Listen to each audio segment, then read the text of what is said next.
What's up, everybody, and welcome to a Tuesday Stanley Cup final edition of Morning Cup of Hockey presented by Bet365.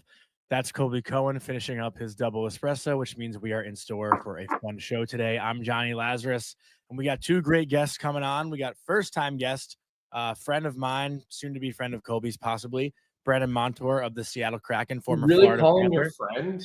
I'd say we're friends. Friendly.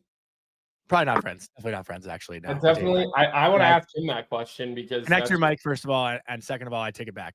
Such a bold way to introduce somebody that you don't know that well. That'll be the first question I ask him. Hey, are we friends, by the way? And then Frank Seravalli will hop on after. But I'm not even going to ask you how your morning is, Colby. I'm going to get straight to the point. Does the cup get handed out tonight?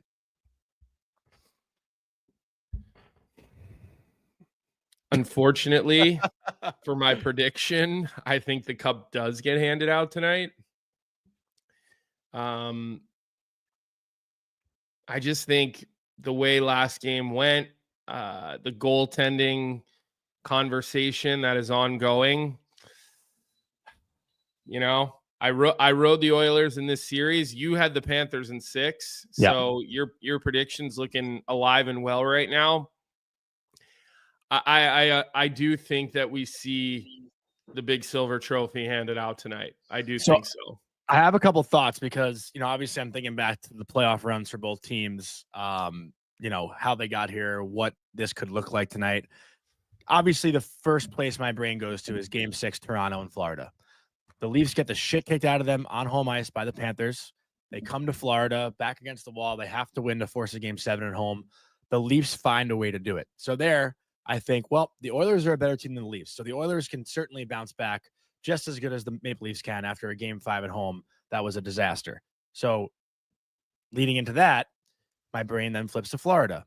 You have to think the Panthers learned something from losing 2-0 in Game 6 on home ice against the Leafs in round 2, that they will not have that kind of start to a game again. And if I'm taking one team that's learned something, over the other, to me, it's the Florida Panthers. I don't see them letting that happen again, after they did that in round 2, having to go back to Toronto. Does that make sense, the way my brain just kind of explain that a little bit?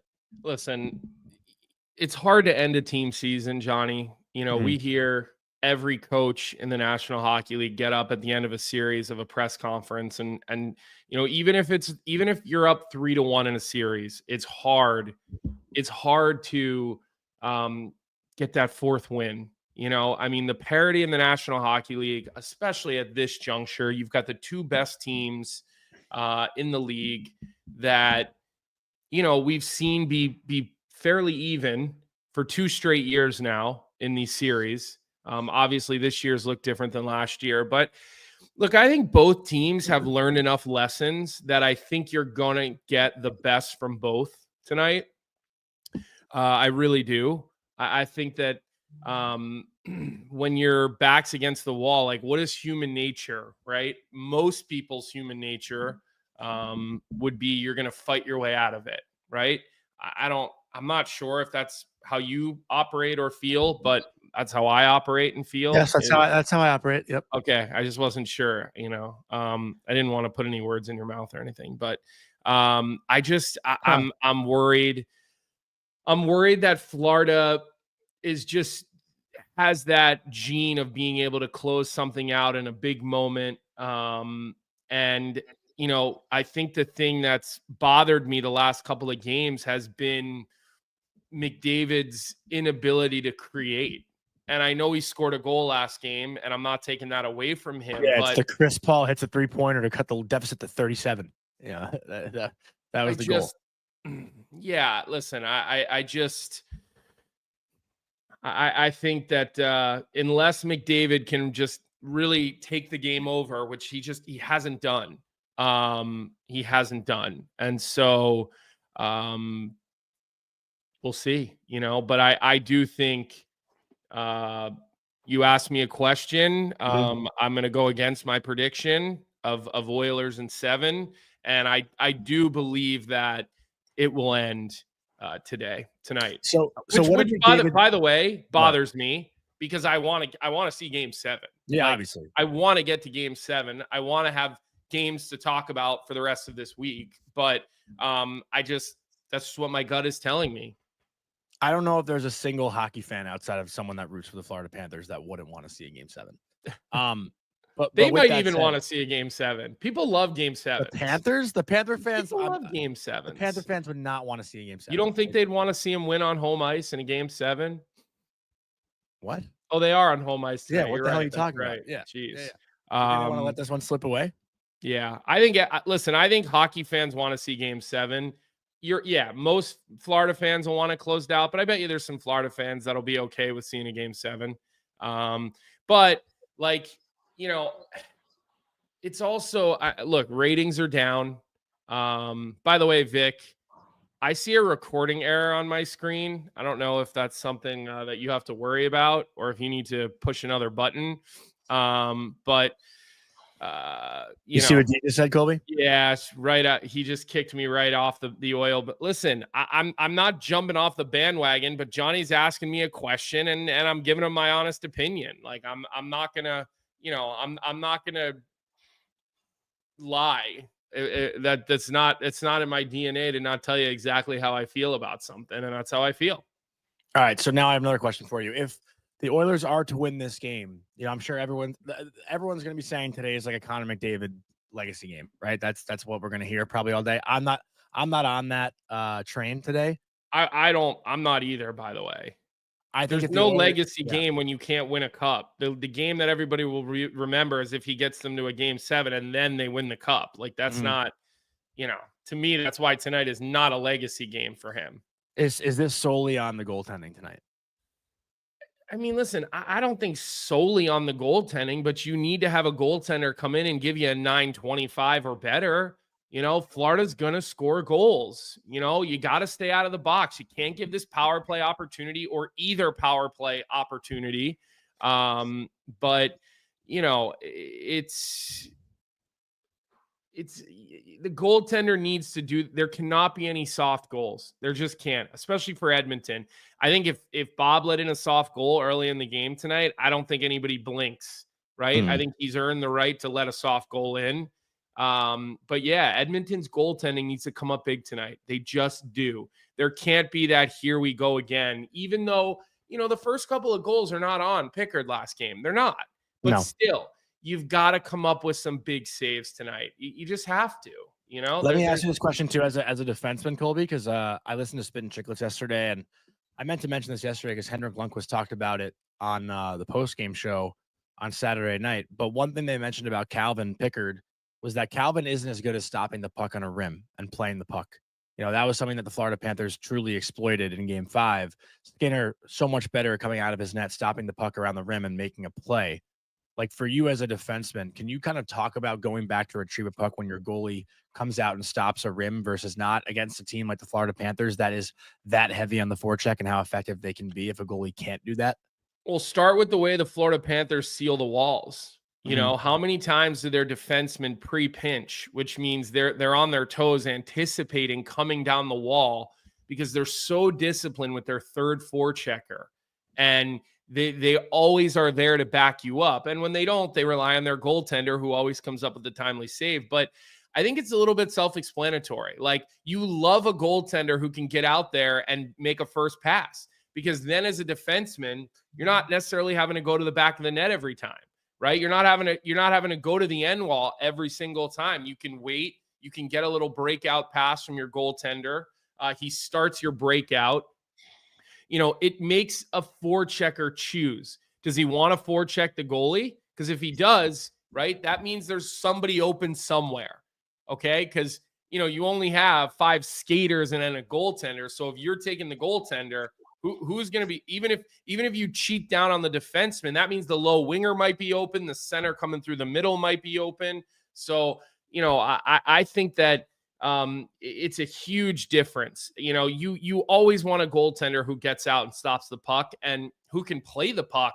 It's just, it's icing on the cake. So especially with an aggressively heavy forechecking team as Florida is, I mean, I think it makes a big difference. And would that weigh into the decision to who to start tonight? Like, obviously that's a big factor. No, like I'd be very surprised if Calvin starts tonight. So will I. I will too. I think you're going to see Skinner back in the net tonight. But, again, goaltending coaches they're going to, whoever their goalie coach is going to make his money tonight because he's going to have an influential say on who starts, and then Knobloch obviously makes that final decision. But, it's certainly something we're going to talk about until we find out. And I wonder if they're going to try to be coy about it today. I'm sure they will. If they're going to, try to put them in different nets, if they skate, if they don't skate, we'll have no idea. Like I'm curious how they're going to handle it. Personally, I think they should just come out and say it. Show confidence in your guy. Come out and say it at 10 a.m., 11 a.m., whatever it is, whenever they speak or skate. And basically put it to bed in a way. Otherwise, social media is going to run wild with it all day. And whether players say that they're looking or not, they're lying. They are. And players might be wondering, to be honest. Like, the group needs to know who's playing because we talked about the divide that it can create when players have differing opinions, right? You'd hope that stuff is sort of put to bed early in the day. And then I just want to hit Westicle's comment about McDavid on the penalty kill. He says, do they drop McDavid from the penalty kill? I don't think McDavid is the problem on the penalty kill. I would not take him off the penalty kill. I think you want Conor McDavid on the ice as much as he can stand up tonight. You're not saving it for anything. They don't play again until Friday. And he's the best player in the world. He needs to be on the ice every moment possible. We talked about the structure of their penalty kill being what's been hurting them just because of the way that Florida uses the bumper, probably better than any other team in the National Hockey League. But I don't think McDavid is the problem. I've always liked putting top power play players out on the penalty kill because you know what the reads are, right? Like, what you're looking for and what the other team's looking to do. So I've always felt like a good offensive player that can have a good stick and good details. I've always thought they could kill penalties. Yeah, that's something that a lot of coaches have said too. I've heard that a lot in the past. That's actually one of the things that, people or I guess Ranger fans loved about Zibanejad and Kreider. I know, and Rangers, whatever. I won't bring it up till later in the show. We got a comment from Chadwick TRS. I think it's pretty self-explanatory, but Chadwick says, why is nobody saying Barkov legacy game tonight? I wrote because Barkov's legacy is already solidified, but I don't know if you have a differing opinion on that. The guy won a cup already. He's known as one of the best 200-foot players in the NHL. What do we have left to prove for Barkov? I don't think that this is a guy who's underperformed at any juncture in his career. I'm just pulling up his playoff numbers. I mean, the guy's got 20 points in 22 games. Last year, 22 points in 24 games. So if this thing goes 2 more games, you'd like to think he probably gets another 22 points in 24 games in the Stanley Cup playoffs. He's been a performer. The year before, 16 points in 21 games. When your main job is to be in the back hip pocket of the other team's best player and you're still able to produce just about at a point a game, that's pretty impressive. And on top of it, his minutes this year, Johnny, in the playoffs, Barkov, his average ice time is down a little bit.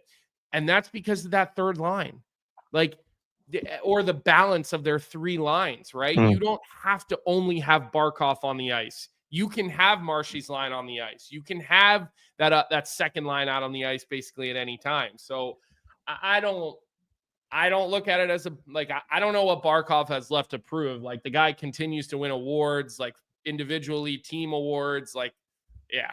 Well, Bankroll Spence actually makes a good point. Wouldn't this put him in another tier of greatness? I think we would probably praise Barkov even more than he already gets praised, even though the praise around Barkov isn't as loud as it probably should be. Well, I think that's market based, Johnny. Yeah. It just is. Ratings are down 25%, right? Even from last season, which again, it doesn't make sense because it's the same 2 teams, but it does make sense because you're on cable, you're not on network, right? I explained this before, but TNT is an add-on channel. right? Even for a basic cable package. If you have a wire and a TV and you plug it in, ABC is one of the four families, right? CBS, Fox, ABC, NBC. You get that. Just all you need is a plug and a TV. You don't have to pay for it even. So that's one of the reasons I think that the ratings are probably down. But look, if you put I feel like we decided we don't care about ratings anymore anyway. No. What'd you say? Can we decide that we don't really care about ratings anymore just because of streaming and all that thing, like everything we talked about last week? I think we just decided that we want to learn and understand how streaming fits into this. But think about this. If we put Barkov in Boston, like, don't you think we would talk about him like we talk about Patrice Bergeron? You know, I think we probably would. I mean, Bergie won 1 cup. He's easily a first ballot Hall of Famer, you know. Bergie played in 3 cup finals, won 1. If Barkov this will be his 3rd. So can he get to 2? I mean, you know, he's probably going to go on a nice, did he won the Selke this year, Barkov, right? Yeah, he did. I mean, look, the guy's got a pretty fulfilled, you know, legacy here, in my opinion, already. I just, you know, I don't see how anybody could be thinking tonight's a legacy game. Barkov's a first ballot Hall of Famer already. Yeah. I mean, he's already that. Like, I don't know how much arguments you're getting on that. So you're not. Okay, with that, we do have Brandon Montour ready to go here. So just want to give a quick word from our sponsor, Proraso, the most complete choice for shaving and beard care, made in Italy since 1948. Proraso has been a staple of Italian culture and barbershops globally for 4 generations. So get 15% off at Proraso-USA.com with our promo code Hockey15 in all caps, Hockey15. And welcome to the show, Brandon Montour. How you doing? Oh, you got us? You hear us? I hear you, Johnny. Huh? Big echo. We'll work on that. Yeah, we'll work on that. Vic will get that going behind the scenes, but at least we saw him. We know he's here and ready to go. So Vic will work on that. Sorry about the echo, everybody. But you ruined it, Johnny. Let's see what we can do here. There were some other comments in the chat. Let's see. They'll sort that out. But there are some other comments in the chat that I felt like I wanted to touch on that I thought were interesting as I'm just trying to scroll up because everybody is talking about my echo. Yes, my bad, everybody. My bad. D White is asking, am I going to game 7? I will not be at game 7. I will be. Johnny will be. Okay. I also will say, I said Panthers in 6. I've been rooting for that prediction to be right just for bragging rights. But if this goes 7, I will be rooting for the Oilers. Like, do you have a flight booked? No, not yet. Have you looked at flights? Yeah.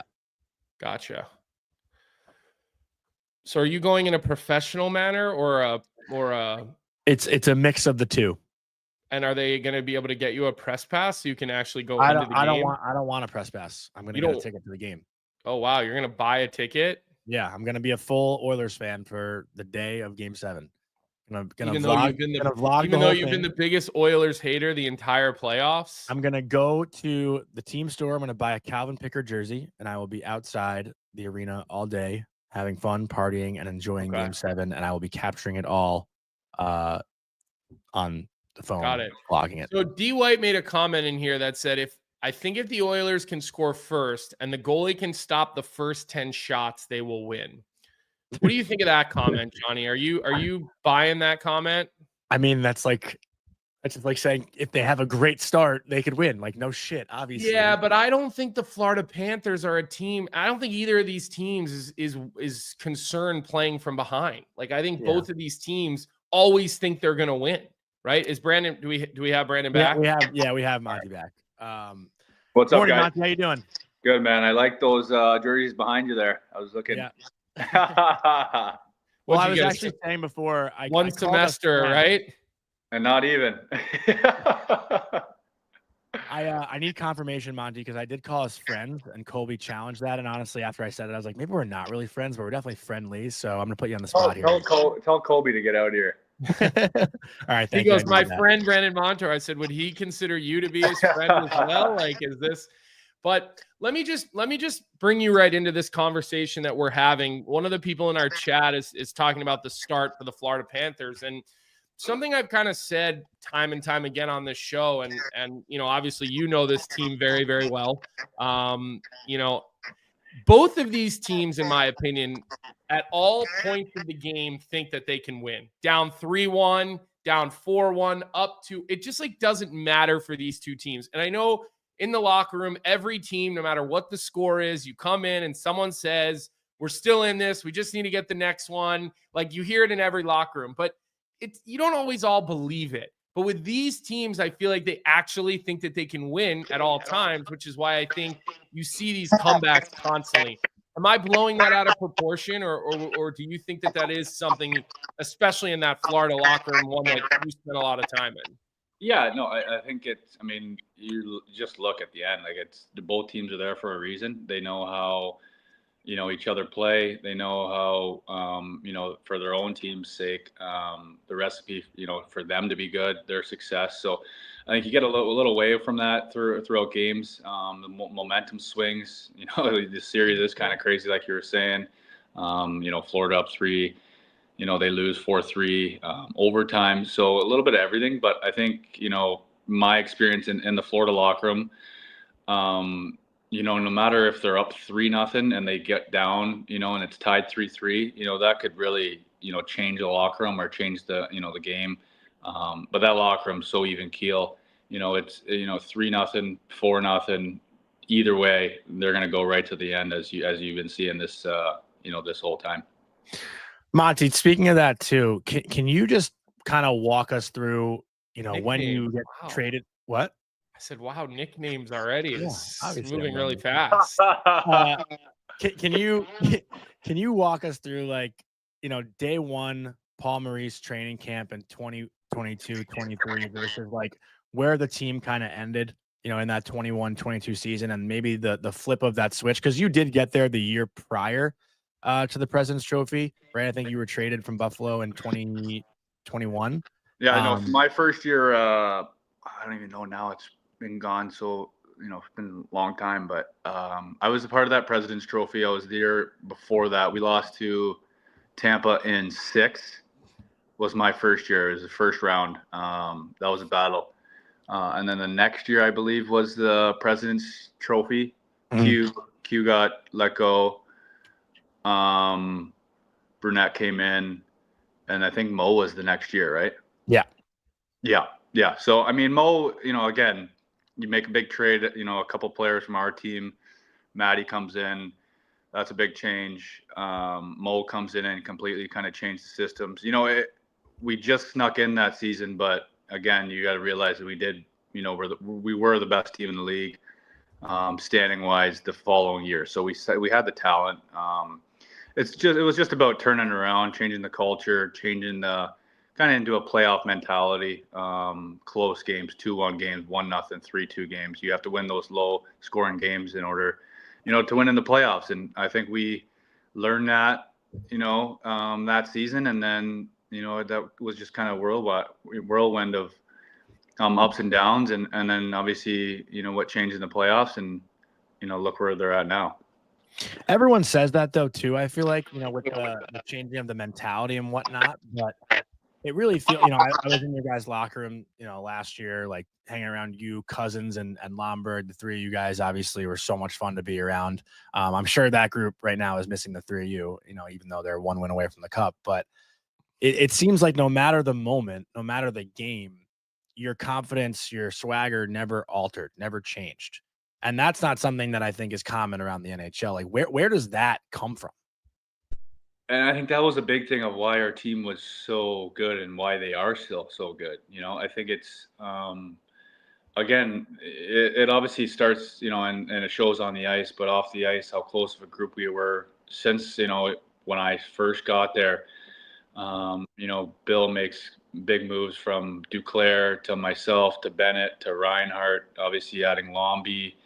The list goes on and on. Obviously, Chucky is allowed, very good guy in the locker room. But again, I think it goes down to winning or losing. Our group, really thought until the end of the game we had a chance to win, regardless of what the score was. And I think we just built on that throughout the years. And you play good teams. You go through series like we did, being the lowest seed going into Boston series that first year. Nobody expected us to win except for our group. And, I think that was just kind of what we built, the culture we built, the guys that we had, and the confidence. I think, like you said, you've been in our locker room, that's a real thing. And we're not kind of, showing that because you guys are in there and we're trying to make a laugh. Like, that's literally our locker room from practice to the Game 7 Stanley Cup Finals. Like, that's just what, that's what it was. And I think obviously a number of us are gone, and I think that probably was a big noticeable thing in the locker room that they've missed, and I think they've obviously added that with some pieces throughout the season, and obviously you see where they're at now. How much are you watching and paying attention to the Stanley Cup Finals? Like, obviously you get a ring, you're a huge part of that team. You sign a huge deal, which congratulations. Like, that's an unbelievable contract to get, well-deserved, well-earned, I may add. But you have this new team, that's your new family, your new brotherhood, but then you have this old team that you'll be connected to forever. Like, I don't know if you have a tattoo from the Cup. I know a lot of guys from the 11 Cup team, all got tattoos for that. And so when you're home now and you're in your off season, I'm sure you've got your summer training go. Are you in Ontario for the off season? Is that where you spend your time, or are you in Florida? No. So I'm not, I haven't been to Florida. I mean, it was, we were going to keep our place when we left, but, no state tax in Seattle. And again, like, summertime, we're not spending too much time. It's too hot there. It's too the only time I'd like to play there, obviously, is right now. But no, you know what? I'm watching, this series. I haven't got a chance to, I was overseas playing in the World Championships. So, time difference and stuff like that. We check up in the mornings. But I'm watching the games now. It's obviously a tight series, but again, a team that I'm familiar with, obviously from last year, and played a little bit more this year. And then obviously some buddies still playing, and texting back and forth, and talking to them after each game and stuff like that. So it's pretty fun. How was that World Championship experience? Could have been better. Obviously you guys know it. The team we had, obviously we shoulda, coulda, woulda, I guess. But the team we had, it came down to a one-game thing.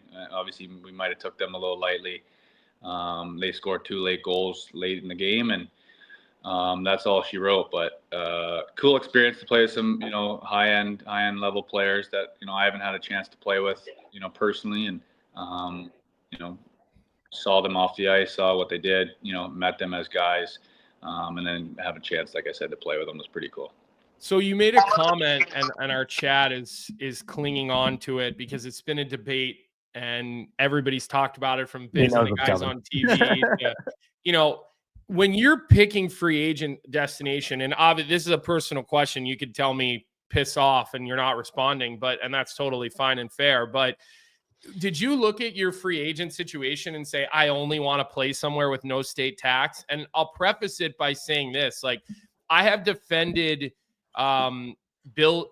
I have said, because everybody's like, the reason the Florida teams win is because no state tax. And I'm like, well, are we just going to completely discount the moves that the general managers made, the saves that the goaltenders made, the plays that this guy's made? Like, I feel like you look at Zito, and again, I have no idea what your relationship is with him. Maybe it's not good anymore. I don't know. But you don't play there, but the guy's done a hell of a good job. What he did at the trade deadline with Seth Jones and with Brad Marchand, like, there's been other things, throughout a couple of years. You go back to Tampa, Julian Breezewall made a lot of really great moves that paid off. Lately, not so much. It's been more of swing and a miss for him. But was that like your main factor in deciding to go to Seattle, if you're comfortable sharing that? Because I've kind of argued that it's part of the equation, but I think people blow it out of proportion. No, I mean, I think that obviously that's a conversation, especially with who's won in the past. I don't know. The list goes on. How many, when's the last time a team with high state tax won, I guess, right? But I could just talk about my experience.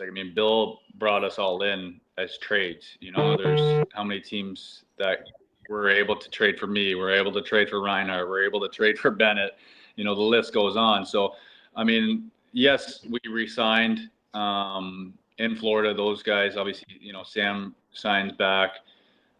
Jones, I guess, is there for a while. Who knows what's going to happen with, obviously Sam. But, again, did Matty got traded there, again, he's maybe a little different story with, the specific teams that he was going to. Yeah, but he called a shot. yeah, most of us don't get that opportunity. So, again, it's now what they've built, regardless of the state tax, they win. The whole world knows, the whole hockey world knows that they're an outstanding organization. And again, who doesn't want to live with palm trees in Florida? How many years went by that they were one of the worst placed teams? 20. Like 20. Situation, So you could say that with how things are now and, how talented these teams are with the no state. But for me in free agency, we talked to a number of teams, teams that we were close to deciding on. I think Seattle might have been the only non-state tax, I guess. But again, when I was looking and my family was looking, we just wanted to kind of, again, I've said it, but go to a place that really wanted me and loved me as, a person, as, as a player, and needed me to kind of help them, get better. And, in Seattle, we're obviously, trying to figure that out still, but, ownership, management, new coaching staff, we want to win, and they're trying to change that fast. And I wanted to be a part of that. And I think that the no state tax, after, honestly, I decided to go to Seattle, was a bonus. But at first it was not a thing we were, thinking about it. Well, first off, I appreciate you leveling with us on that. I think people in our chat are like dying to hear about that. So, and our listeners want to hear about that. And I'll just give you this. So obviously Florida, Vegas, then Colorado, there's a state income tax, Tampa. But then after that, St. Louis, Washington, Pittsburgh, Chicago, LA, Boston, Chicago, Pittsburgh, Detroit, Anaheim, Carolina. Like, the list goes on and on. It's a small little sample size in the last couple of years with Colorado sandwiched in between. Other than that, it's not a thing, even going back to 2004, which was right before the lockout. So, again, I just wanted to read that because I looked up the results while you were talking, Jonny, and I know you wanted to ask Brandon something here. I feel like that's like the third time you've read that list in the last 2 weeks. Well, you should see our chat. They're still I know. They still don't believe you've got somebody lived experience here, and they still don't believe them.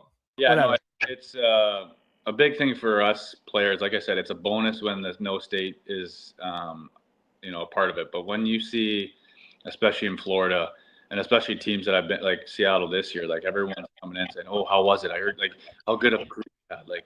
It must have been so fun the last couple of years. So I think you just see and you read and you watch the culture that is being built in these teams that win. And being the 3 Stanley Cup finals, who doesn't want to be a part of that? Yeah, people ask me if I'm pissed or jealous about not being a part of it now and watching my friends and old teammates. No, I'm not pissed. It's not like I got traded halfway through the season and they ended up winning the Stanley Cup. It's it was a decision that we made a long time ago, and jealous, but everyone should be jealous. Everyone should be wanting to be in the position that they're in at this time every single season. I'm nice in Muskoka and on the water, which is not bad, but and you won. I got 50 million reasons and a big shiny ring why you shouldn't be jealous, Brandon. Yeah. So we play to win, and we play to be in this position that they're in, and what player doesn't want to be a part of that? Regardless of if it's in Florida or California, like you said, LA, Chicago. The list goes on, Seattle. So if you got players interested, we're all ears here in Seattle. But you didn't miss a beat either, Matthew. I mean, you finished like, fourth highest in goals amongst defensemen. Like, you really went in and had a great year. You followed up that contract that you signed. I mean, what was the year like for you transitioning? I remember seeing you in Vegas at the Player Media Tour. I know you were fired up to be there. You're so happy about the new threads too. You love the jerseys. Thought they were sneaky sick. But what was this year like for you out there? Yeah, I mean, it had its ups and downs. Again, it's a totally different situation going into a new team. Some familiar faces, but everything was kind of new. Coaches, new locker room, everything. New neighborhood, settling for a new home. Got a baby girl in end of October, so it was a whirlwind of first couple of years, and then you blink, already year, and teams kind of playoff push already. So experiences that I had back in my Buffalo days, you don't want to be in those positions, but again, I enjoyed, the year, obviously, tried to help as much as I could on the ice, but it is a culture change, and, you want to bring that winning mentality, that leadership that, I bring, off the ice as well. And I thought I did that. And, you could, I can only see, the up for our organization. And, I felt like we underachieved as a group. We're looking to obviously be better this year, and I'm excited to, I'm starting to skate soon. A little bit more time off, but I'm excited to kind of get back and, get back into the swing of things. Did you yap as much on the ice in Seattle as you did in Florida? Yeah, I mean, you could probably say you can ask anyone that I'm probably pretty annoying out there, and that just comes. We have proof. Yeah, well, there you go. But it's tougher when you're on the losing end. But again, it's comes with the territory, I guess, and I have all fun with it. It's all good. It's part of my game, and it's part of what we try to bring, or what I try to bring to Seattle now. Before we let you go, I think we do have to clear the air on something quick. Colby, I don't know. Do you want to be the one to do it, or do you want me to do it? This is your story here. You got it, Johnny. Pat Maroon is a good friend of our show. He would come on once a week throughout the season, and Pat, he's not a fan of yours on the ice. So I asked that question. I want to play this clip and get your thoughts on it. This is from our show earlier in the year. So we want to actually mediate this relationship and make you guys friends now that Pat retired.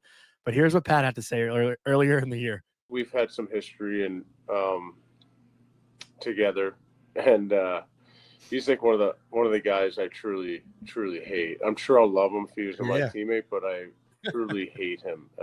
That's so funny. I think he's the best. Yeah, I love Montour. No, I bet everyone loves him. I heard nothing but good things, but for some reason on the ice, like I just want to. Yeah, like it's like one guy I just can't stand. Like he's just always yapping his mouth, and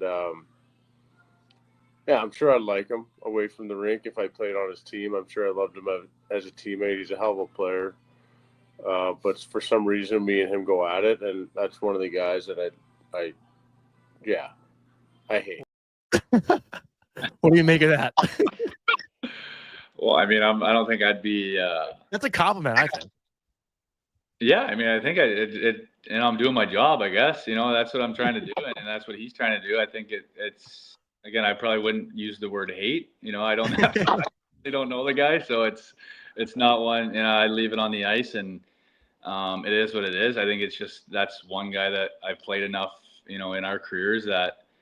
Regardless of if I can pick on, I can obviously agitate, and it works. And your guys, interview, it obviously worked, and he thought about it that way. So I did my job, but I mean, I got no comment on that. Really, he's one that I can see, skating around center ice or TV timeouts. He's talking to somebody. I'm gonna chime in, and I don't know what it is. Is mohawk / mullet every time. Like you have to target this guy. Little things like that, it's and that's just one guy. I mean, every time we play him, but I think that's every time we play a team, you try to find a guy, or that was one funny thing with us in Florida is you name the guys, the list of guys that we had, and we all kind of went on a rant with God knows who that game, and it was fun and laughs, and I know the guys on my team usually get a crack out of it. I know the guys in Seattle laughed and they're like, what were you saying? Like, they never experienced me on their side. So it's all fun and games. You leave it on the ice. Like he said, off the ice, it'd probably be a different story. But again, that's kind of a funny clip, but I wouldn't say personally I would hate him, but that's all I got. I think it was more just playing against you, but one day I hope to make you guys hug it out in person. That's my personal goal. We'll see. I had your back. Yeah. Does he do media now? I've seen him do some TV. I've seen his mohawk / mullet, whatever, on TV. So you guys got to use that haircut that he's got. I'll let him know for sure. Yeah. But all right, man. Listen, thanks a lot for your time today. And again, congrats on the big deal. I know we're a year late in wishing it, but like we said, well deserved. Almost 20 goals this season. You haven't had a season like that since the old Gojo or Geo. What I forget what the Gojo days, right? Hopefully many more. More wins obviously is the better, situation. But in order for us to win, hopefully I could score more goals. 25 next year. Hey, let's hope. Yeah. All right, man. Have a good summer. Enjoy time with your family, and we'll catch up in the next season. Thanks, guys. Appreciate it. All right. How do you think that went over? He'll definitely never come back on. You don't think so? You're definitely not friends like you thought you were. Yeah. I don't know. I feel like that was. All right, let's get to the next guy who doesn't like you. Let's bring Frank on the show. All right. So before we bring on Frank Seravalli, just want to give a quick word from our sponsor, Budweiser. Budweiser is encouraging buds to make time for playoffs, not excuses. Every goal, every check, every win is better enjoyed with your bud. So phone a bud, text a bud, ping a bud, and call out their excuses for bailing on the playoffs. After all, the playoffs are the most wonderful time of the year. So make them count. When it's springtime, it's go time. And with that, let's bring on Frank Seravalli. Frank, good morning. Brandon Montour, my new favorite player in the league. Yeah. He's a great dude. He really is. Obviously we kind of threw that at him by surprise, and he took it pretty well too. So, got to applaud that. He'll definitely never respond to another one of your DMs. That you can count on. That'll be like me starting next Wednesday too. It'll be great. Colby, you asked the question. I'm going to thank Monty for coming on. So as we get ready for Game 6 tonight, Frank, I'd like to start there since, again, you've spent a considerable amount of time in and around this Edmonton Oilers team over the last number of seasons. And I'm curious, what are your expectations for tonight? Are you thinking we see the Stanley Cup handed out, or do you think this thing's dragging back to Alberta for a Game 7? Look, before this series started, I said Oilers in 7, and I see zero reason why to change my pick. I think the Oilers have been in a very tough spot all series by virtue of how well Florida has played. They've been chasing the game almost every game. They've had poor first periods, poor starts. Their top stars have struggled at times to get going. And their backs are against the wall, but that's when you need a Mark Messier type Game 6 tonight. And I'd expect that to be the difference, as Florida has also shown previously that when the cup is in the building and you have a chance to have your name etched on it, that they've struggled a little bit with the weight of that moment. And maybe that makes tonight easier for them, having gone through that last year. But I think the Oilers will have something to say about it. Has your mind shifted a bit on the importance of goaltending? Oh, are you suggesting that I didn't think goaltending was important? No, I think we were talking about, we had an argument earlier in the year about paying goalies, I believe, right? Maybe around the time where Igor was signing his contract. Didn't we have that argument earlier in the year? We've had that argument for years. Yeah, a billion times. What I would say is I obviously understand the importance of goaltending, but there's a difference between understanding the importance and being willing to devote an eighth of your salary cap to it. That's all. So that's been a huge disparity in this series. The Oilers have gotten, look, they're trying to essentially make history. The last team that won a Stanley Cup with a goals against average in the playoffs north of 3 was before Johnny was born. It was the 1992 Pittsburgh Penguins. So they're trying to make history here and buck a serious trend that, look, there's a reason why teams that have a good run of goaltending have success, or at least mediocre. Darcy Kemper with the Avs is probably the last sort of mediocre goalie to win. I mean, maybe you could throw Adin Hill into that category. It depends on how you view it. But nonetheless, Stuart Skinner, who I expect to start Game 6, and Cal Pickard. My next question. Look at you taking us, haven't really leading us. held up their end of the bargain. Let me ask you this, Frank. I'd love to get your opinion on it. One of the things that we've talked about the last couple of days on here is that when you get into a situation where you really don't know who your starting goaltender is, and by the way, Johnny and I, without hesitation, both said Skinner for Game 6. Do you run the risk of a rift in the dressing room? Our chat was asking, hey, is this a situation where Conor McDavid weighs in? I said I didn't think so. I could be right. I mean, I could be wrong. I don't know. But when you have these two goaltenders going back and forth, and I know everything has to be put aside for the betterment of the team to get to this point, but you might have a group of guys that think Pickard should start. You might have a group of guys that think Skinner should start. Do you think this could stir up discomfort among that group? I feel like this has become a distraction, Frank, which is why I've sort of proposed this question, and we've thought and talked about this topic. And I worry about it. And I also picked Edmonton to win in 7, but Johnny asked me off the top, do we see the Stanley Cup tonight? And I said, I'm going to go against my original pick and say, yes, I do think we see the Stanley Cup tonight. And I think that's one of the biggest reasons why. Totally understand the premise of your question. You played, I didn't. So you'd be able to answer it better than me.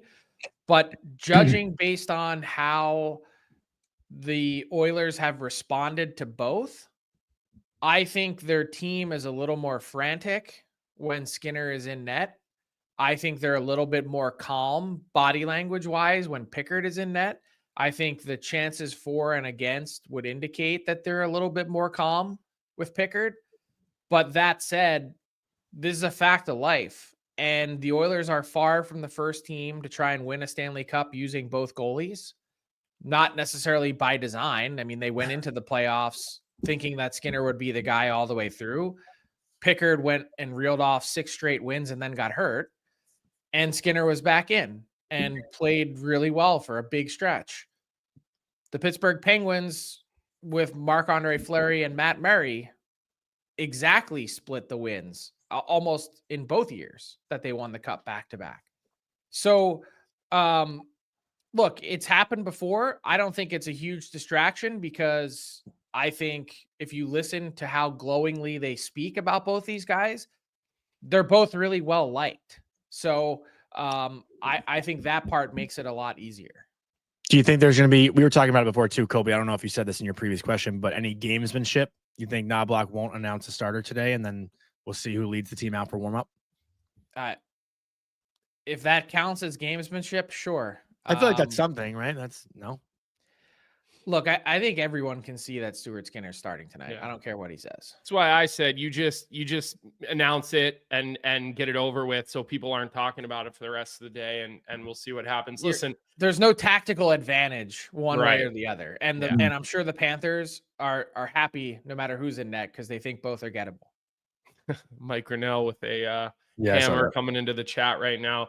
All right, so look, we've spent the last 50 minutes talking about this game, Frank, and this series. I kind of want to spend a little bit of time with some of the other news and 30 of 32 markets are talking about something else today.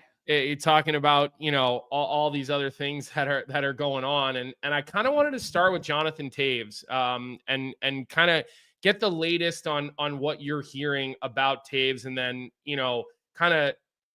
I'll add a little bit, maybe something to it on the back end from what I've heard from some people that are, close around him. But why don't you start with that? Because then I'll piggyback off of that. Well, I think from what I understand is, and in talking to some people close to him, is that, his mindset, regardless of what his contract is that he has to still go somewhere and make the team.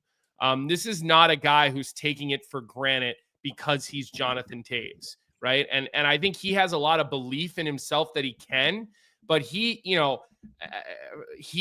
said, and his mindset is that I still need to go earn it. Nobody's just giving me, here you go, because of my resume. And, look, I give him a lot of credit for having that mentality based on the career that he's had. Well, it's classic humble Canadian, but he's wrong too, because someone is giving him a roster spot. Someone is penciling him into the 3C role. If he agrees to come there, someone is saying this guy is going to help our team. I mean, look, you think about some of the teams that he's talking to, right? The Winnipeg Jets, they've got tons of cap space, so maybe in a different category, and he's a hometown kid. But Colorado has bleep all in cap space. They are in hell, cap hell. And if they're devoting space to Jonathan Taves and they're moving out Charlie Coyle, it's not to play Pokemon cards. It's to try and win a Stanley Cup. And so that part, certainly stands out. That said, I think everyone and Taves himself can de-risk the situation in such an appropriate way by virtue of an over 35 contract, which pay him the league min. He's going to get $775,000 guaranteed. And short of that, everything else that he can earn will be in bonuses that then can be applied to the following season's cap. Right. So I think there's a real easy structure here that makes this a very low to no risk scenario for a team. And I think it all comes down to not his age, his speed, or anything like that. It all comes down to his health. Will his body hold up? Because the big thing with Jonathan Taves for me is if you look back to his last season with the Blackhawks, you were there and he really struggled through it. You saw it, and he had a lot of things going on, including a bad attitude that I think impacted the rest of the group, that his body just couldn't hold up. And if that is the baseline, though, of production, like let's say a couple years go by and he can get back to even just that same level. That was a 52-point pace in an 82-game regular season. If that's what you're getting out of a league min guy, amazing, that's signing with a bonus, you're like, dude, 52 points in 82 games. I'll take that all day long. So I think there's real upside here that if he truly is healthy and he's back to being Jonathan Taves and his body is freed up, that you could potentially even expect more than that. And that's not to heap expectations on his plate. It's just to say that's how good I think he still can be. And let me ask you this about those 35 plus contracts, because I know on a regular contract, worst case scenario, a guy who makes like under 1.1, I think is the number. It might be up a little higher at this point. You could put him, you could send him down. You could, mutually terminate the contract. Yeah. Can you mutually terminate an over 35 deal with no penalty? I think you can I have to look up in the CBA, but I think the rules are you can on a 1-year deal, but you can't on a multi-year deal. Got it. Okay. All right. There's something about a multi-year deal that stands out in my head. I just don't have it in front of me. Frank, I want to selfishly ask you a question about my New York Rangers. You broke Chris Kreider going to the Anaheim Ducks, that trade last week. Are you hearing any more rumblings around the Rangers? Because I keep seeing Keandre Miller's name, Alexis Lafreniere's name, and now, an article yesterday came out of the New York Post that Mika Zibanejad's wife, said that they're staying put. Obviously he has a no move clause. So what are you hearing out of New York? Because I feel like, honestly, it's not even really just selfish. I feel like there are a lot of other fans interested in some of these players. Sure.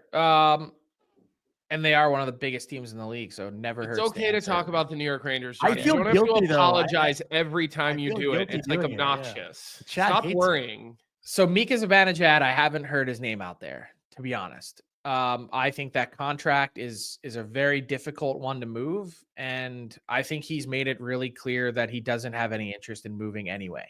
I think their best case scenario is to try and put him in a better spot to succeed, which is why Mike Sullivan went to Sweden to see it.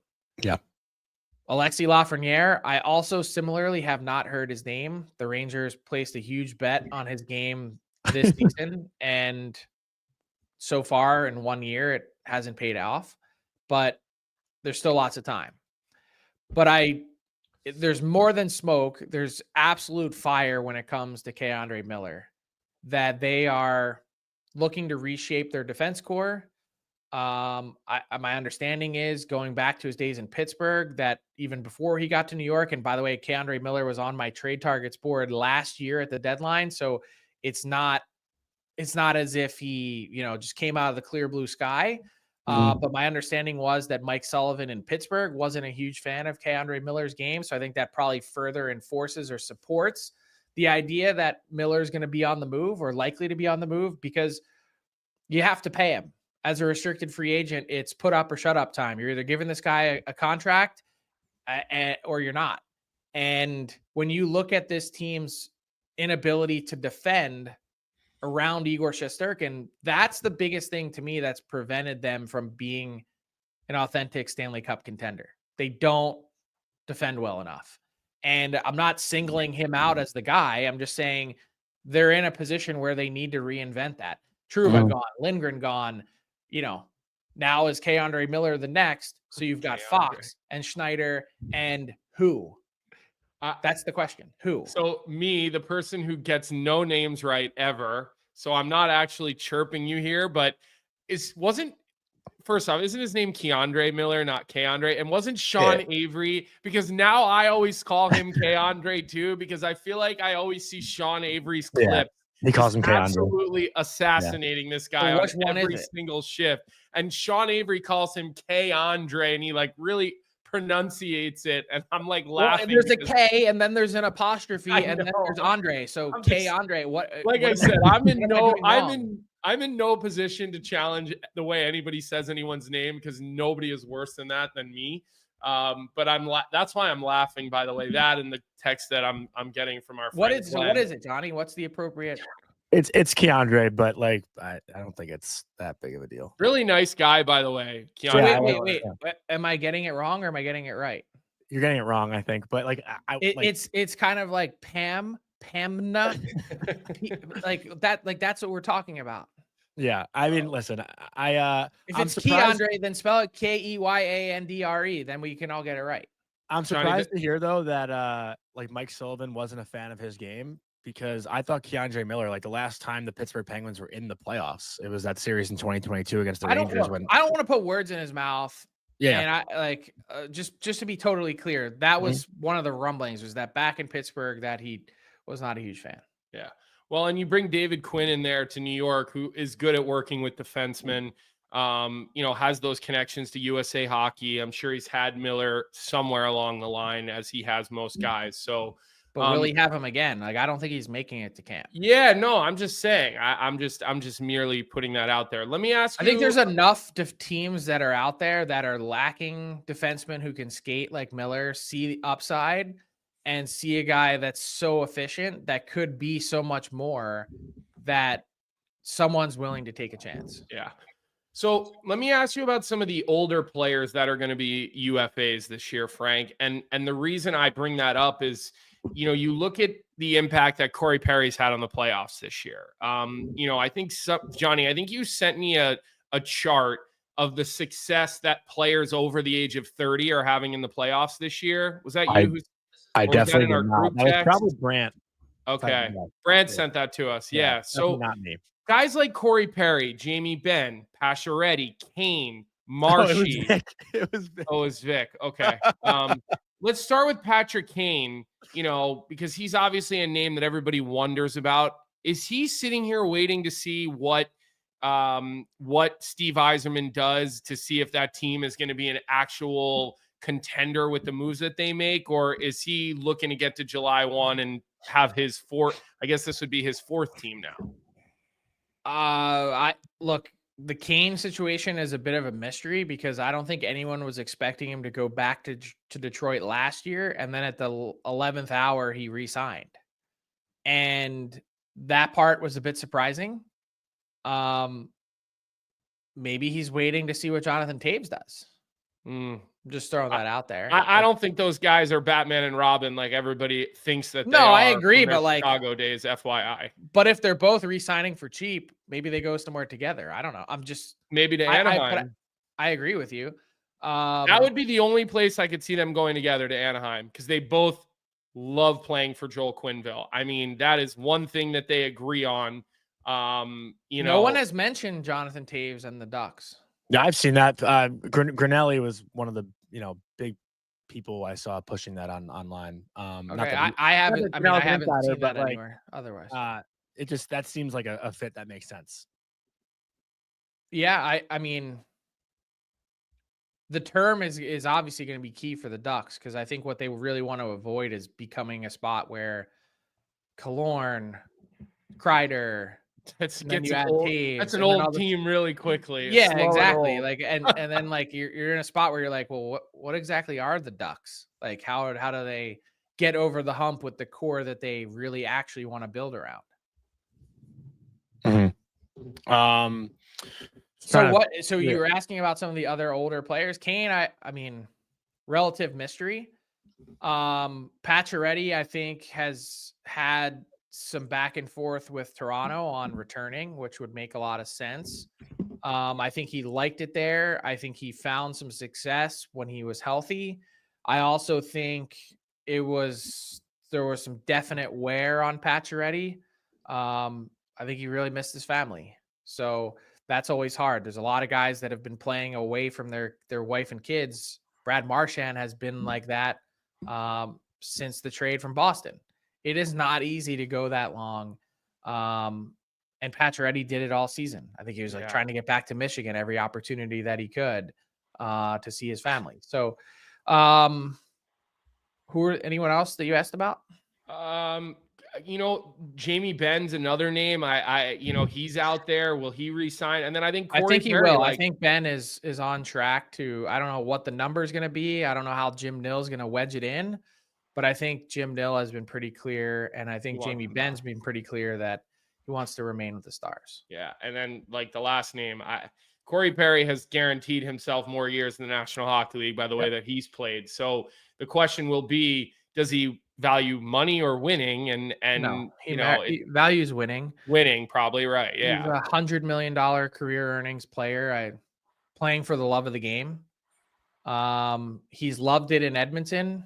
He has sort of been waiting for the Oilers to offer him a new deal, which they haven't to this point, which has been a little surprising given his playoff success. I don't know that you can find a better player for $1 million, but he's definitely interested, and that would be his top priority, would be to stay. And I think I saw with Brad Marchand, I think I saw like a rumor or something that he's just going to take the money, whoever pays him the most. I've seen that. It's crazy to me that Brad Marchand has never made made $7 million in a season before. That's crazy.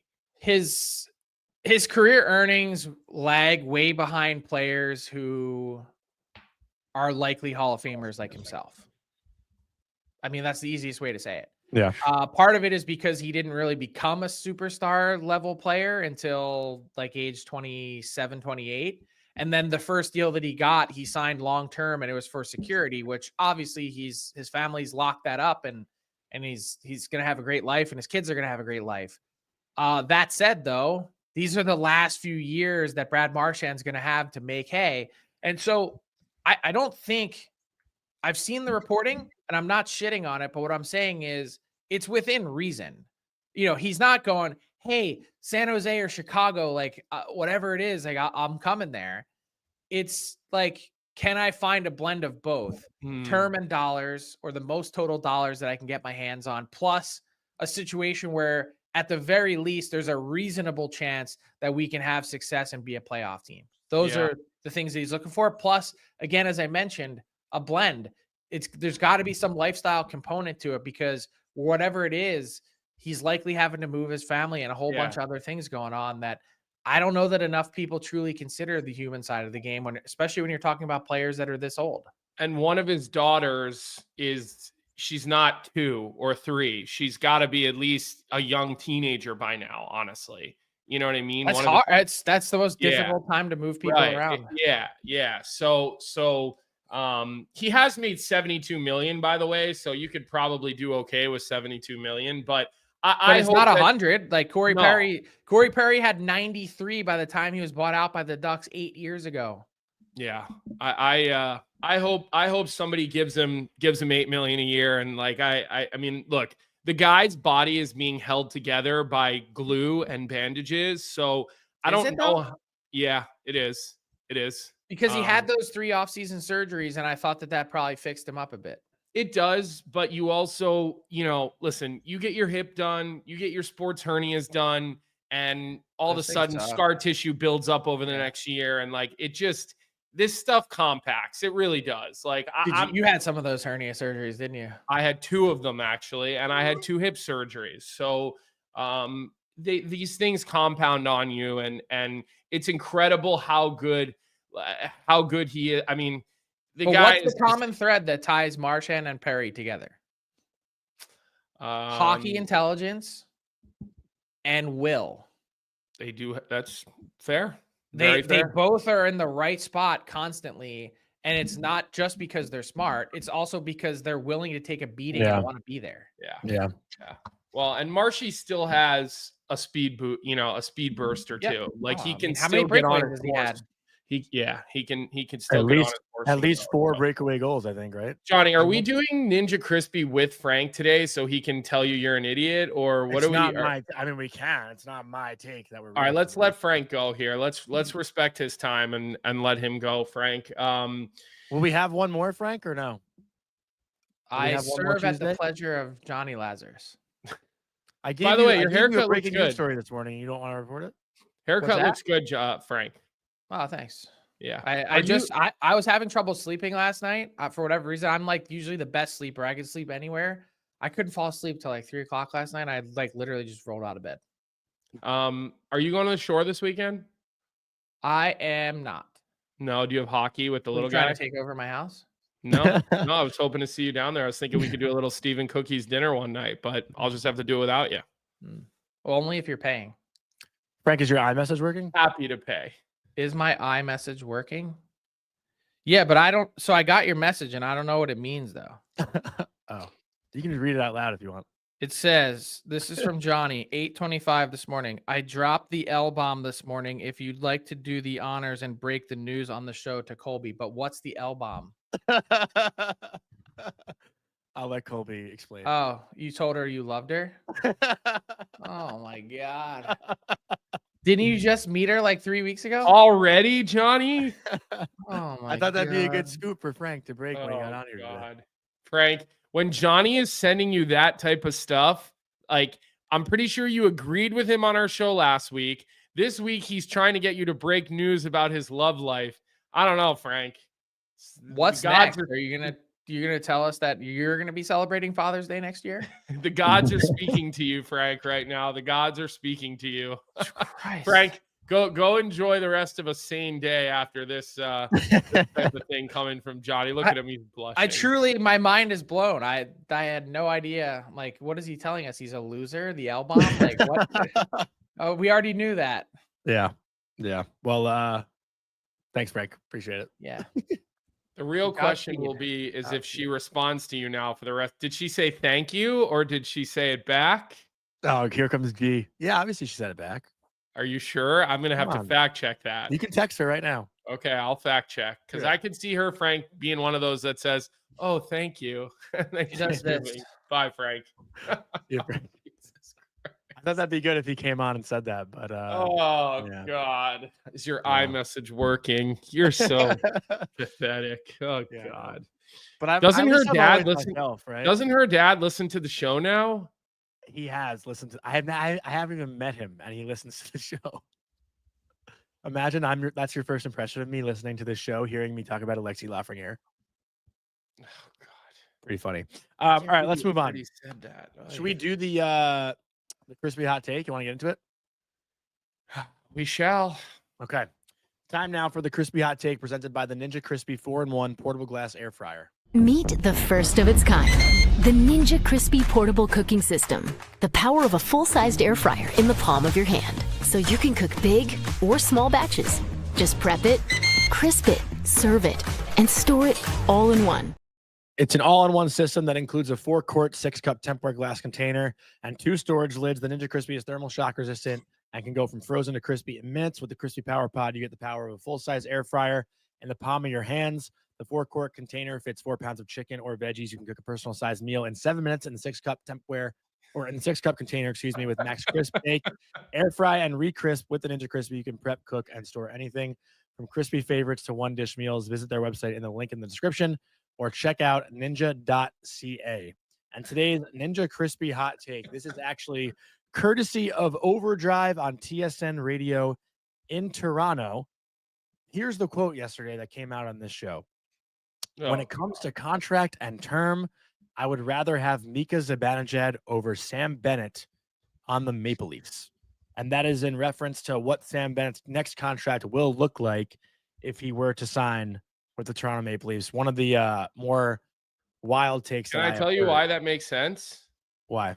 Because the Maple Leafs like to lose in the first or second round, so it makes complete sense. That's why you'd want Mika Zibanejad over Sam Bennett on your playoff team. I mean, literally, that is the most Toronto Maple Leafs take of all time. It actually, for them, makes sense. I mean, that is absurd. I'm also trying to find, as we're speaking, I'm trying to find Zibanejad's playoff careers. He's got 19 career goals in the playoffs, Mika Zibanejad, in 74. Is that really it? In 74 career games, 19 career playoff goals. Let's see how our friend Sam Bennett has fared career. What, 15 this year? Playoffs, Sam Bennett, 40 playoff goals in 106 playoff games. Okay. There's a take from Joe Albanese. 93 is better than 34 in the playoff. I honestly don't remember Zibanejad. Well, they obviously weren't in the playoffs this year, but I don't remember how he was on that. I remember him taking a lot of heat on the last conference finals run for not scoring, correct? 2022, he was lights out. I don't think you can really make comparisons with top players to Austin Matthews in the playoffs because he doesn't do anything in the playoffs. Well, I think that's Joe's point. He wins faceoffs in the playoffs. Like that's Joe's point. Also, I was pretty surprised they already named him captain of the Olympic team. I guess you kind of have to, but like, I don't know. I like, is he really the guy? Like, I thought I would have put a C on one of the Tkachuk jerseys or Eichel's jersey before I would have given it to Matthews for the Olympic, 6, I guess we'll call it the Olympic. Yeah, I mean, I agree with Infinity Link in our chat. Maybe a comment on Olympic roster announcements. Pretty crazy. USA didn't even put Helly on their first 6. Like, I think that's more wild. And Vic said it yesterday too. Like, this guy just won the MVP in the Vezina, and he's not an automatic. I don't think he is, because I think you have to wait and see what happens with Thatcher Demko. I think, Swayman just won a gold medal at the World Championships. I think Anthony Stolarz has put himself, in the conversation. I wouldn't put him in the top 4, but I'd put him in the top 6 or 7 of American goals. 6 or 7. I understand, but let's see how they start next season, right? Like, I'm just saying, like, I think that is Wolf an American goaltender? He is, right? I'm pretty sure Dustin Wolf is an American. I think so. I'll double check. Again, like, you got to realize something. Like, they have a list here. Like, yeah, Californian. So I think Wolf becomes in the picture. Again, I think if you're ranking these guys, like, you're putting Stolarz at 7 or 8, you're putting Wolf at 6 or 7. But they're on the list, right? Like, the US will have like a 40-man list that they will look at for players. Go ahead. Fair comment from Joseph Steele. Did any of the teams name a goalie in their first 6? I don't know if I saw a goalie on it. Yeah. What's his name? From Carolina was named. Freddie Anderson was named. Pretty sure he was. But I don't think teams would have like colluded and said, we're not naming a goaltender. I just think that, with all of these goaltenders that you have, I guess a lot of goalies. Yeah. Like with all of these goaltenders that you have in the US, like, I just don't think they're ready to make that decision. Honestly, like, I don't think Hellebuck is a shoo-in to start for Team USA. I don't think he's a shoe.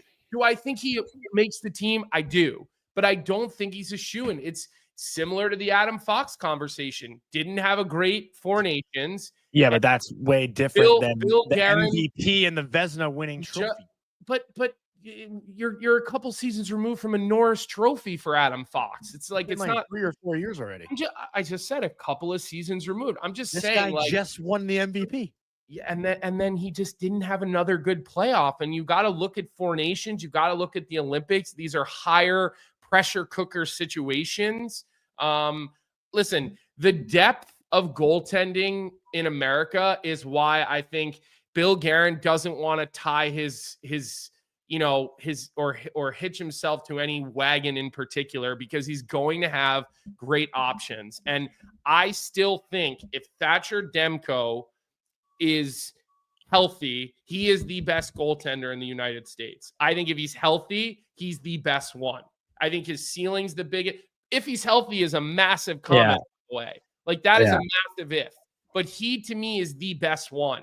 So I just think that, hey, let's see, right? They could have named Jake Ottinger to the team, but they didn't do that either, right? So I think there's just too many good options for Bill Guerin and his staff to make that decision in June the following season. The other thing I'm going to say, Johnny. Yeah, I also have a dumb question, I think. I don't think the Olympics is going to be nearly as good as the Four Nations. I don't either. But I don't think it's going to be nearly as good. So with that too, because you made a comment like there's more pressure in the Olympics. Is the Olympics like higher pressure than the Stanley Cup play? Like I didn't say there's more pressure in the Olympics. I'm saying it's a high pressure situation. Is the Stanley Cup playoffs not that? Of course it is. But remember something. Think of all the superstar players that get to the Olympics or the Four Nations or whatever, and they put their country's sweater on. Yeah. Now you're not representing a state or a province or a city, right? You're now representing your whole country. The weight that comes with that. I mean, this is when first liners become fourth liners, right? I mean, it's a unique situation where you walk into the door, you walk in the door of the room, and like all of a sudden you're looking around and it's Crosby. Like it's the legends of the game, right? And the pond is even bigger. So yes, I think that there's a different type of pressure, Johnny, but I would say the pressure is very, very high in these types of moments for all of these players. Do you know one of my favorite trivia question is?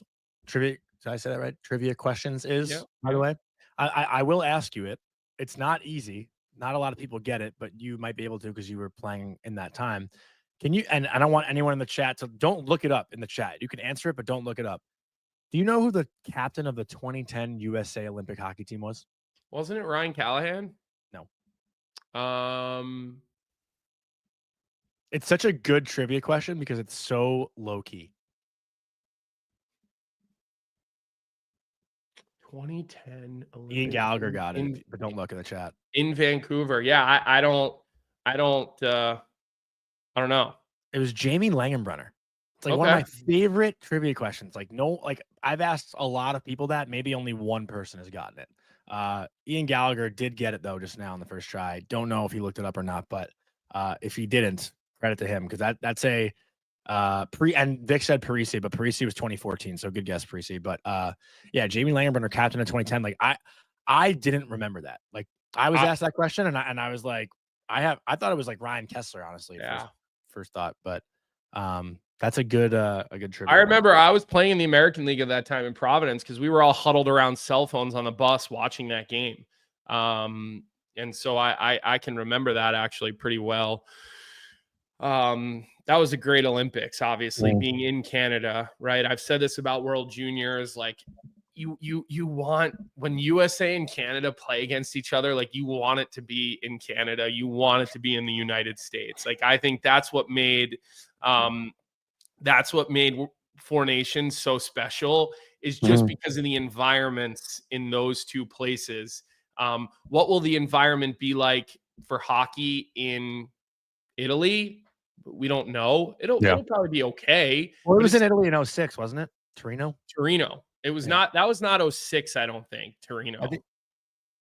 I think Utah was 2002. Yeah, you might be right, because Utah was 2002. Because my cousin skied in Utah Olympics and Italy Olympics. So yeah, 2006 is right, because he went from the Olympics to the NFL Combine, and then he got drafted in the 2006 draft, because he was 2006. So that does check out. It was in Torino. Yeah. This is in a different spot. I think Rick DiPietro was like the U.S. starting goaltender in 2006. I think, yeah, maybe. Yeah.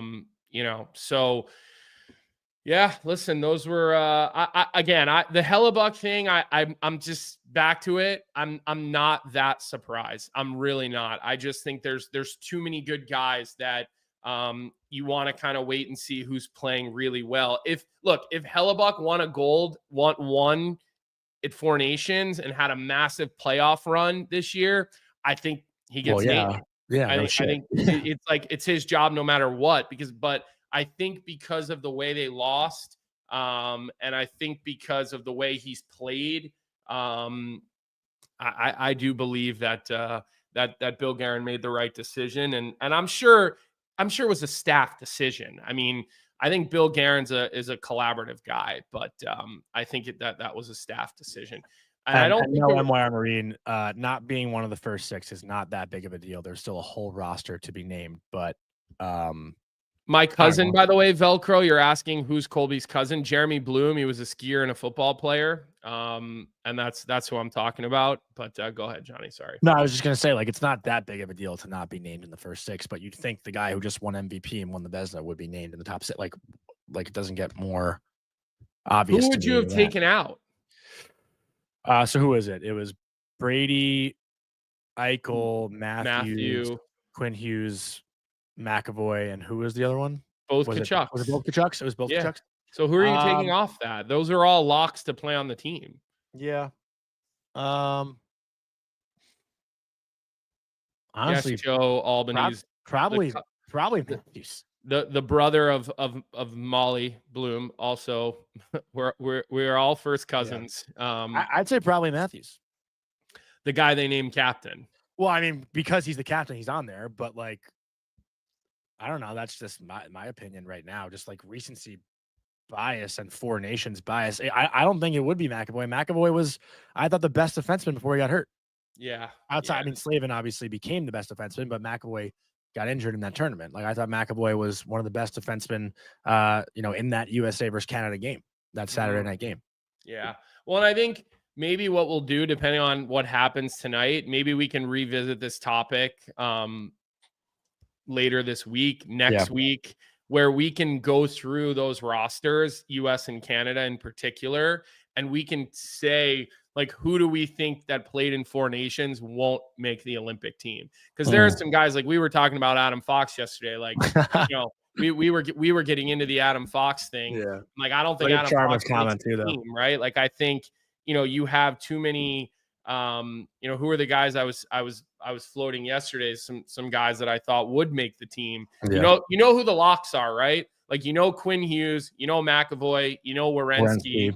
Are all, Slavin. Slavin and Faber. So that's 5. You got to think Sanderson makes 6, right? So then who is the 7th defenseman? Who's the guy who jumps in there, and becomes that 7th defenseman? Is it you said yesterday, Seth Jones. Seth Jones, I'd say, has played his way into that conversation. If he's playing this way, he's going. There's always Alex Vlasic, who, I don't know. Are they taking 7 or 8 defensemen? Yeah. I think he could be a pretty good number 8. I still think Fox goes, especially with Mike Sullivan coaching him in New York now. Like, I have a hard time believing that Fox won't go. Yeah. By the way, DFSR, I do like Jackson Lacombe. I think his game has really developed, and I think if Anaheim can get itself going as a good hockey team, I think more people will start talking about Jackson Lacombe, for what he is. I see Neil Pionk from Matthew Mugno. I don't agree with him. Maybe he's being sarcastic there. I don't think Neil Pionk is. I don't think he's being sarcastic. You have to look at, you're building a decor. You can't take 6 undersized defensemen who are all thinking about power play, right? You have to actually put a team together, that everybody can have a role. Everybody can do different things. And I think that's where you're not just picking an all-star team. You're picking, a team. And I think one thing Canada has traditionally always done really well is, even though, yes, they've picked all the best players, but they've also picked those guys that can play in those roles of penalty killers and fourth liners. Not to mention, you get buy-in from guys like Marchand or Crosby that can play any role as well. So anyways, we'll table this Olympics talk for next week, because regardless of what happens tonight, and if there is Friday, we are going to have live shows till the end of the month. We'll have the draft to talk about later in the month. I don't know exactly what day that is. We'll look that up. But next week might be a week where we're looking for topics. We're going to go to 4 days a week starting next week. This will be our last week of Friday shows. And honestly, if Edmonton, if Florida closes out tonight, we won't have a show on Friday of this week. It'll be a four show week. And then moving forward next week, we'll go to 4 days, just so everybody is aware of that. And then moving forward, again, we'll let you know exactly what we're thinking the cadence is going to be. Let's make sure that we like this episode. Make sure those subscribers are moving up. We're at 29,700. We need like 200 something subscribers to get to 30,000, which obviously was something we targeted at the beginning of playoffs, and we've slowly started to climb that ladder. Maybe that'll be like a nice, this is a lot of this subscriber count was stuff that Frank helped build, really, really helped build. So I'd like our parting gift to Frank is to say, like, look what you helped build, man. 30,000 subscribers in a really short period of time, on your back, so it's one of the reasons that I'm pushing that so hard is give him a little send off of love as best as we can. So Jonny, I think we still got to do Bet365, and then I think that's it for the day. Yep, it might be the last Bet365 bet of the night of the year. And if you want to get in on the action, we're saying a playoffs at Bet365. They've got you from game props, player props, totals, and the money line. You can even bet on futures like series winners, the Stanley Cup champions, and much, much more. Whatever your bet is, it's never ordinary at Bet365. So download the app and get in on the game. An official partner of the Stanley Cup playoffs. And remember, you must be 19 or older. And tonight, Colby and I both said it. There's a little bit of juice on it, but we're taking the Florida Panthers money line to close it out at -155. Don't want to think too hard about it. This Panthers team is built different. They are the best team in the NHL. They have been for years now, and they are the team at the top. So I'm not going to overthink this one. I'm not going to totally count out the Edmonton Oilers, but it's going to be very hard to bet against the Florida Panthers tonight on home ice with the cup in the building. So Florida Panthers money line. Go. Any thoughts? That's what we got. Also kind of a win-win. If the Oilers win, we get a game 7. So it's like, you lose the bet, you're almost happy to lose that bet. Yeah. Well, you've sat on the fence this whole series. You've trashed the Oilers. Well, you've been Florida is going to win. I want Edmonton to win. You've played both sides. I mean, you have. I've made it very clear that I think the Panthers are going to win. Right. And I've also made it clear that I want the Oilers to win. Right. But you've also trashed separate things. You've also trashed the Oilers. I want the New York Rangers to win every game. Do I think they're going to do that? No. Okay. All right. Those are two separate things. Okay. All right. I think that's all we got for today. It was a long one, honestly. Just looking here and seeing if anything's popped up, because I do see the timeline on Twitter just absolutely buzzing through here. So Listen, we hope everybody has a great day. I think the chat actually got us through like the first 15 or 20 minutes to the show. I know we weren't really planning on that. So we're always grateful when you guys kind of drag us through the early part of the show as we start waiting for our guests. Leave comments. We read all the comments from yesterday. There were some funny ones. I clearly triggered some people yesterday, and we saw that in the comments. So we are grateful for that. We hope everybody has a great day. Hit that like button, hit that subscribe button on your way out the door. Let's get to 30,000, 200 plus subscribers left. Let's make sure we're hitting that subscribe button. DFO live at noon. Those are winding down, so enjoy them with our man Frank. And then the sheet at 3 o'clock today. I saw producer Zach in the chat. Oh, here comes Oliver. Looks like he wants to come say hello. I heard you up there absolutely causing a ruckus today, buddy. So thanks for that. But Jonny, any final words? I'll give you an opportunity. You look like you might have something to say. No, I just think Tommy T hates love. He's giving me shit. So Tommy, F up. I will verify with everybody tomorrow if she said it back or if she said thank you. I will get a verification on that. And then I will report back first thing tomorrow's show. So we hope everybody has a great day. We appreciate you riding with us for the last 90 minutes. We'll see everybody at 9 a.m. tomorrow. What's up, hockey fans? If you enjoyed that video, then you need to be hitting the subscribe button right here at Daily Faceoff. Exclusive interviews and analysis from our hockey insider Frank Seravalli, fantasy updates from Brock Sagan, and a daily live show at noon Eastern, Monday through Friday. You don't want to miss any of the fantastic content, so hit that subscribe button.